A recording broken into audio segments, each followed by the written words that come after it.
प्रकार कीर्तन करते रहते हैं, जिसके कारण आप लोगों को कभी बुढ़ापा नहीं आती है, आप लोगों के शरीर पे कभी अवस्था का प्रभाव नहीं पड़ता है।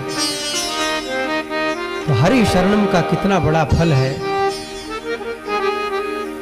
कि हरि शरणम का जप करने से शनकादिकों को जरा नहीं व्याप्त होती, वृद्धावस्था नहीं आती। तो हम लोगों का भी दायित्व बनता है कि हम लोग भी भगवान के पावन मंगलमय नामों का उच्चारण करें, करना चाहिए। हरि शरणम हरि शरणम हरि शरणम श्री हरि शरणम हरि शरणम हरि शरणम हरि शरणम श्री हरि शरणम हरि शरणम हरि शरणम हरि शरणम श्री हरि शरणम। आप लोग भी प्रेम के साथ बोलिए, हरि शरणम हरि शरणम श्री हरि शरणम हरि शरणम हरि शरणम श्री हरि शरणम हरि शरणम हरि शरणम हरि शरणम श्री हरि शरणम हरि शरणम हरि शरणम हरि शरणम श्री हरि शरणम हरि शरणम हरि शरणम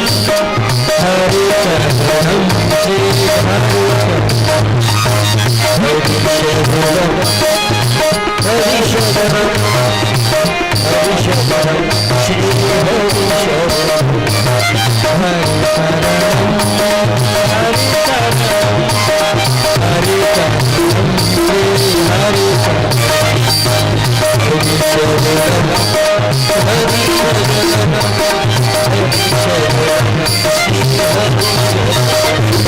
हरि शरणम श्री हरि शरणम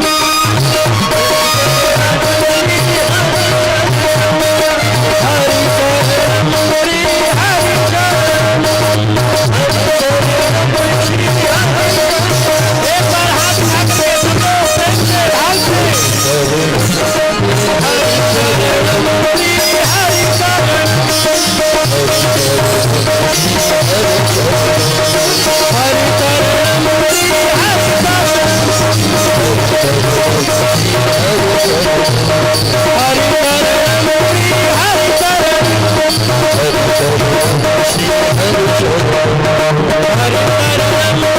हरि शरणम हरि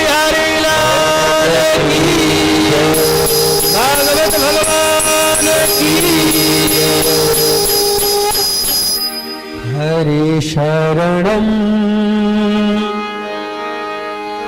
हरि शरणम हरि शरणम हरि शरणम श्री हरि शरणम। भगवान नारद जी से कुमारों ने कहा, हे नारद जी, आप बिल्कुल चिंतित मत होइए, मां चिंतां कुरु देवर्षे हर्षं चित्ते समावह उपायः सुख साध्योत्र वर्तते पूर्वमेव ही।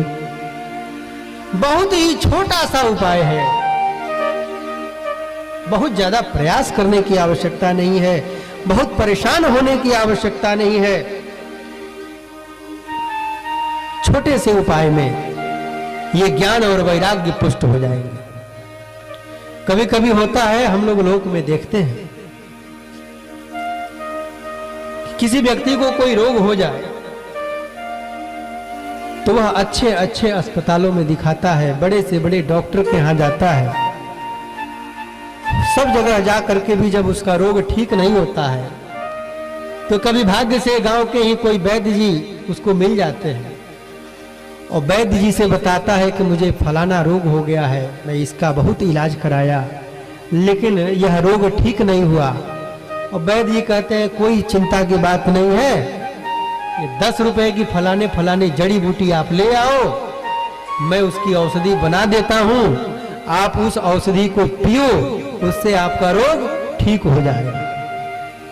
और कभी कभी ऐसा होता भी है कि लोग दिल्ली से लौट आते हैं, बंबई से लौट आते हैं, विदेशों से भी लौट आते हैं, रोग नहीं ठीक होता है और गांव के वैद्य जी की 2 रुपए की दवाई में उनका रोग ठीक हो जाता है।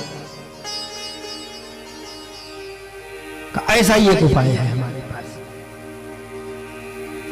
आपने बड़ा वेद वेदांत का पाठ किया, कोई फायदा नहीं हुआ, लेकिन एक छोटा सा उपाय है, उसको आप करो, उससे ठीक हो जाएगा।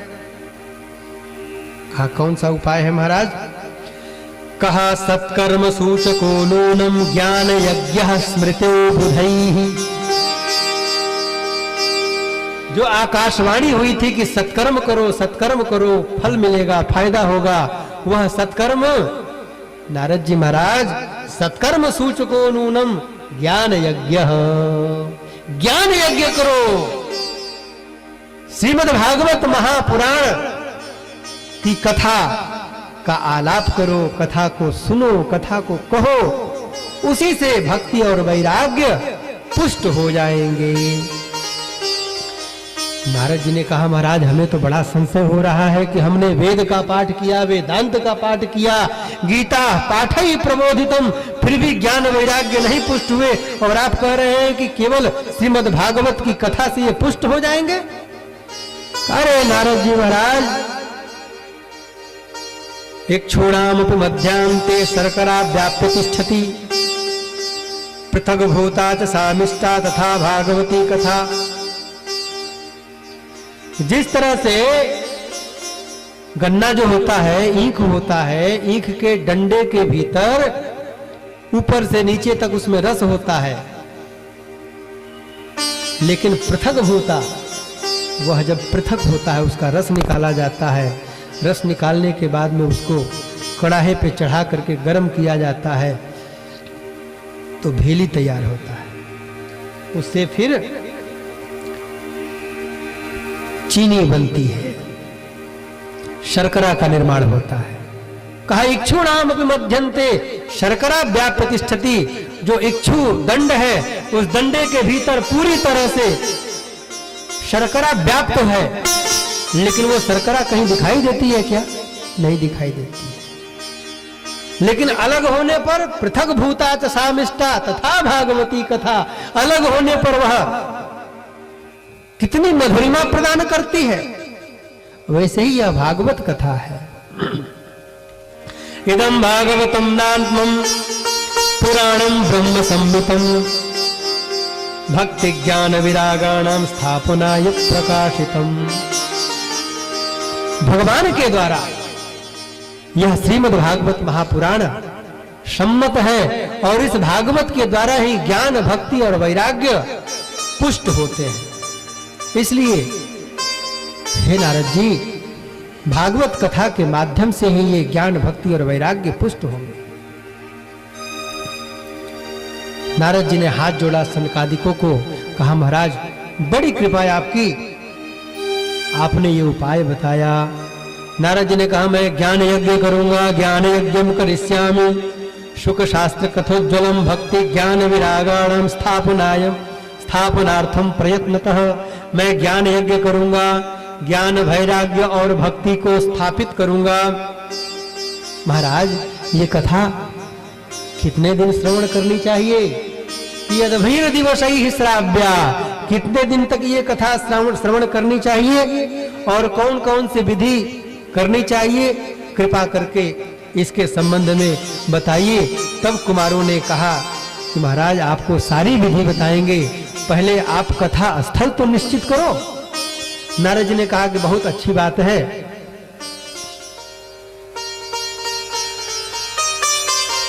आप ही बता दो कि किस स्थल पे कथा हो।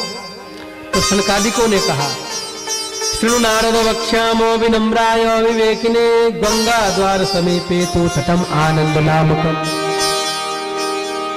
गंगा द्वार समीपे, जहां गंगा पूर्ण रूपेण प्रकट हो जाती है, वहां हरिद्वार क्षेत्र में आनंद नामक तट है। उसी तट पर इस कथा का आयोजन हो और वहीं पर यह कथा हो। वहां पर जब कथा प्रारंभ होगी, कथा होगी, तो वहां पे भक्ति, ज्ञान और वैराग्य सहज ही अपने आप उपस्थित हो जाएंगे और कथा के माध्यम से कथा शब्दम क्षमाकर्ण्य तत्रिकम तरुणायते, वे तीनों के तीनों युवा अवस्था को प्राप्त हो जाएंगे। बोलिए भागवत भगवान की। अब तो नारद जी महाराज बड़े प्रसन्न हुए और नारद जी महाराज ने कहा कि प्रभु, तब तो अब हमें देरी नहीं करनी चाहिए। मैं अपनी ओर से आप ही को कथावाचक नियुक्त करता हूं। आप लोग कृपा करके व्यास के आसन को समलंकृत करेंगे। आप लोग अब चलिए हमारे साथ आनंद तट पे, वहीं पर भगवान की मंगलमयी श्रीमद् भागवत महापुराण की कथा श्रवण कराइए, जिससे भक्ति, ज्ञान और वैराग्य का कल्याण हो सके। उनको जो वृद्धावस्था प्राप्त हो गई है, वह वृद्धावस्था सहज ही युवा अवस्था में परिणत हो जाए। सनकादिक और नारद जी महाराज वहां चले, कथा का आयोजन किया गया। कथा का आयोजन हुआ। ऋषि मुनियों ने जब सुना कि आनंद तट पर कथा होने जा रही है, तो सभी ऋषि मुनि आनंद तट पर आने लगे। भृगुर्वसिष्ठश्च वनश्च गौतमो मेधातिथिर्देवलदेवरातो रामस्तथा गाधिसुतश्च शाकुलो मृकण्डपुत्रात् द्विजपिप्पलादाः योगेश्वरो व्यासपराशरौ च छायाशुको जाजलिजहनुमुख्याः सर्वेऽप्यमी मुनिगणाः सह पुत्रशिष्याः स्वस्त्रीभिरायुरतिप्रणयेन युक्ताः। जिन ऋषियों की धर्म पत्नियां थी, वो ऋषि लोग अपनी अपनी धर्म पत्नी के साथ कथा में उपस्थित होने लगे। जो ऋषि लोग गुरुकुल चलाते थे, वो लोग अपने शिष्यों के साथ उस कथा स्थल पर पहुंच गए। गंगा आदि नदियां मूर्तिमान स्वरूप धारण करके कथा स्थल पर पहुंच गईं। नगादयो ययुस्तत्र, भारतवर्ष के समस्त पर्वत मूर्तिमान मनुष्य स्वरूप धारण करके वहां कथा श्रवण करने के लिए पहुंच गए। नारद जी ने कथा श्रवण के लिए दीक्षा ली,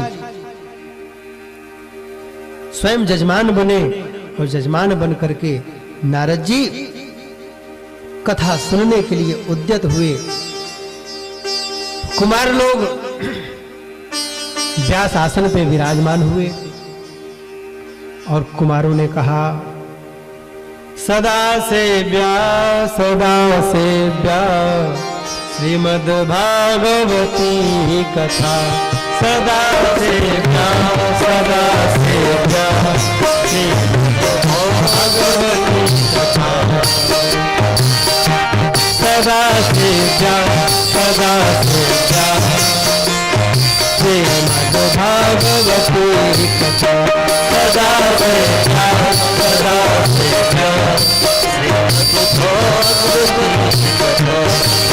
भागवत कथा का सर्वदा श्रवण करना चाहिए। श्रवण मात्रेण हरिश्चित्तं समाश्रये, जिस कथा का श्रवण करने से भगवान गोविंद हृदय में आकर के बैठ जाते हैं। भागवती कथा सदा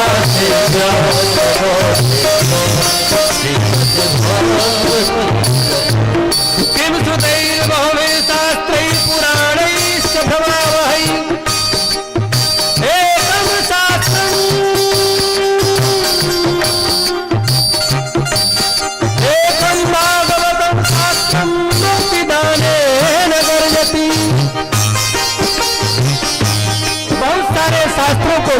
की आवश्यकता नहीं है। किम श्रुतैर्बहुभिः शास्त्रैः, बहुत अधिक शास्त्रों को श्रवण करने से चित्त में संशय उत्पन्न होता है। एकमात्र भागवत की कथा व्यक्ति श्रवण करे, उसकी सारी समस्याओं का समाधान हो जाएगा, उसकी सभी शंकाओं का समाधान हो जाएगा। क्यों? क्योंकि यदि इहास्ति तदन्यत्र यन्य हास्ति न कुत्रचिद। जिस कथा का वर्णन श्रीमद् भागवत महापुराण में कर दिया गया है, वही कथाएं अन्य पुराणों में भी कही गई है। इसलिए सदा से श्रीमद् भागवत कथा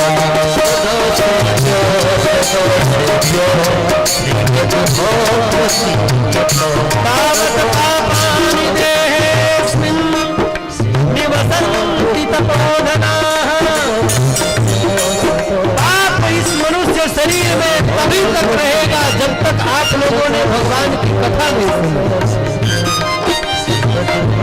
जब भगवान की कथा सुनने बैठ जाएंगे तो हमारे ऊपर से पाप उतर करके उन लोगों के ऊपर चला जाएगा जो लोग कथा सुनने नहीं आए।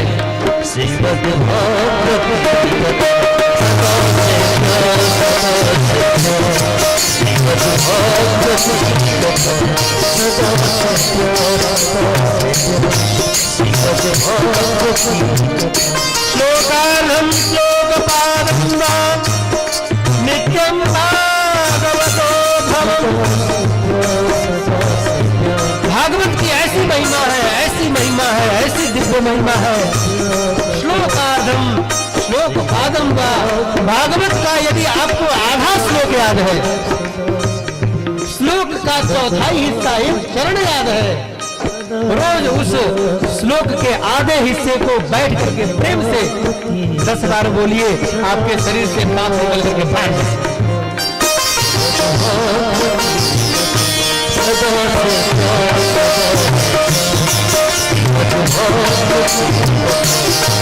आजन्म मात्रमपि येन सठेन किंचित् चित्तं विहाय सुखशास्त्रकथा न पीता। चाण्डालवच्च खरवद बतते न नित्यम् मिथ्या स्वजन्म जननी जनि दुःख भाजाः।